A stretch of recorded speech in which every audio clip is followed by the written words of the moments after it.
Hello, and welcome back to Leo's Book Reviews. This week, or rather this month, I read Les Miserables by Victor Hugo. The translation I read was by Julie Rose, with an introduction by Adam Gopnik, if you're wanting to look for this specific edition. As usual, I will have the written review linked below for both my Facebook and my Goodreads pages if you would prefer to read the written review. This was actually the first book I read for 2021. It's a 1,200 page book. If you didn't know that already, this is not an adaptation from the movie or the play. This is the original book that I read. I thought about trying to find an audio version because this was so long to read while I was sewing or embroidering or something. But I made the mistake of reading Julie Rose's introduction on how she did this translation, and I decided, and I couldn't find an audiobook of this translation. And I'm sorry if I wasn't, if you didn't know this already, Les Miserables was originally written in French. Victor Hugo is a French author. So I am not fluent in French, so I do have to read a translation. So this is as much a review on the translation by Julie Rose as it is by the author Victor Hugo.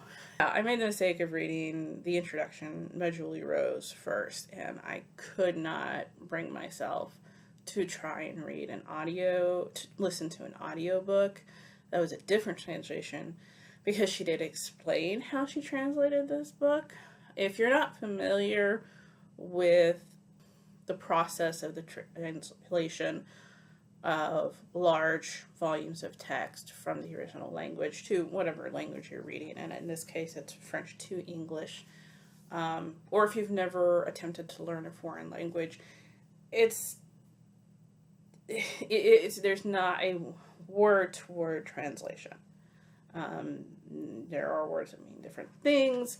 So, basically what I'm trying to say is Julie Rose did her best to do this as a word-to-word translation. She did not cut anything out. She did not shorten anything. She did not take the liberty of deciding what English readers would or would not want to read.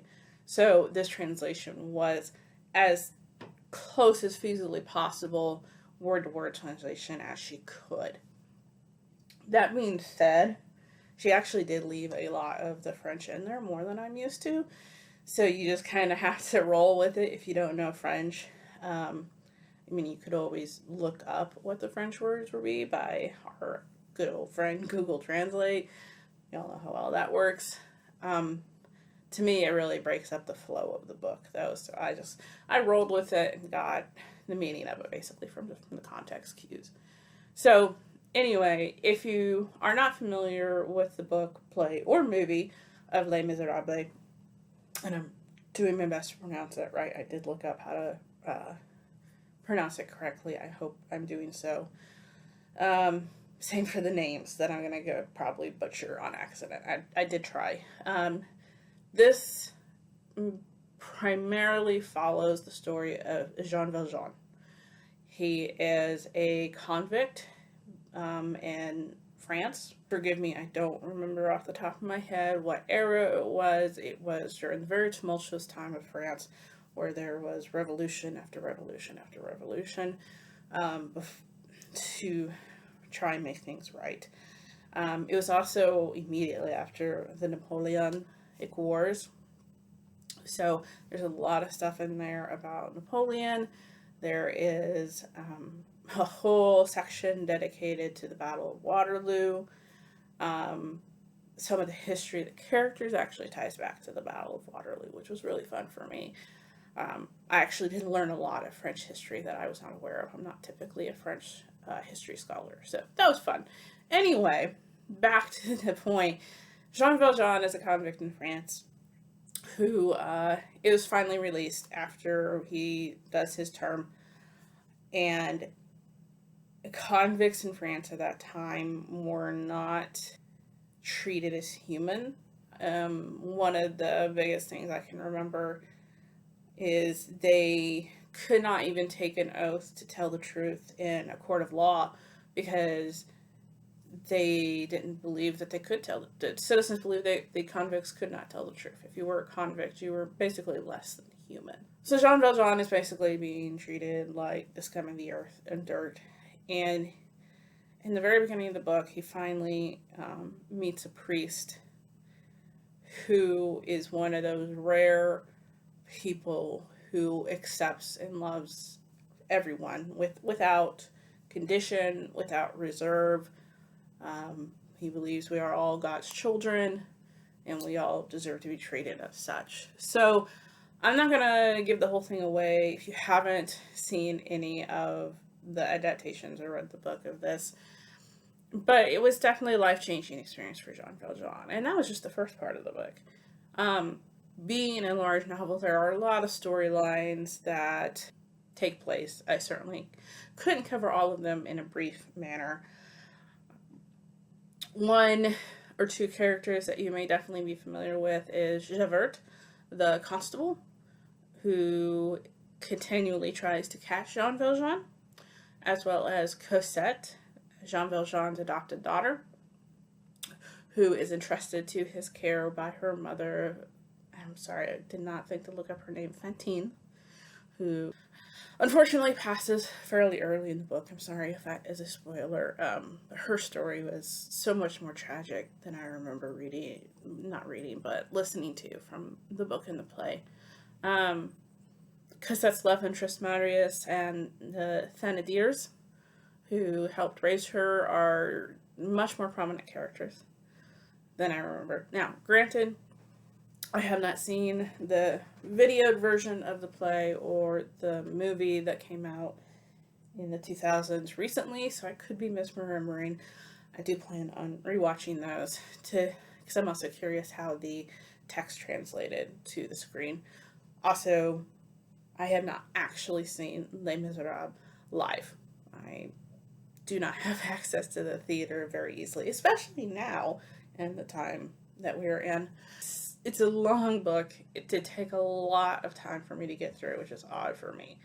Since Julie did try to do as much word-by-word translation as she could, it does sometimes come off clunky because what flows smoothly in French will not always flow smoothly in English. So you have to remember that as you're reading this, if you read this. It's a really good book, though. I don't regret reading it. I can't see myself rereading it anytime soon. But it certainly ranks higher in the classics for me of the ones that I would like to keep around and to suggest other people to read. If you have the time or the inclination to read it, I really suggest it. If you're not in a rush to read it like I was in order to get this book review out, he breaks it up very well. So there's multiple books within the book that you can easily, stick a bookmark in and come back to it later. He also, it honestly feels like he meant for this to be published in multiple volumes because he does a really good job of explaining and remembering where you were at during each break of the book. So, yeah, that was Les Miserables by Victor Hugo, as translated by Julie Rose. If you are wanting to read a classic, or if you really loved the book and the play, give it a try. It's worth reading. Again, it does take a while. It's a monster. It'll get you. But it's a really good book. There's definitely a reason, and I definitely see the reason it has persisted in being a classic. Not just the fact that it was a white male author, which unfortunately is the case with a lot of classics nowadays. But good book, well written, translation. I have not read any other translations except for this one, so I'm not going to try and speak on the validity of those translations. But I can definitely suggest, if you don't have any preference, the Julie Rose translation is excellent. So thank you for listening. I appreciate your time today. If you would like to read the written review, again, I'll have that link down below in the description for both Facebook and Goodreads. If you're willing to give this video a like, maybe a subscribe, I'd appreciate it. Thank you, and you all have a good day.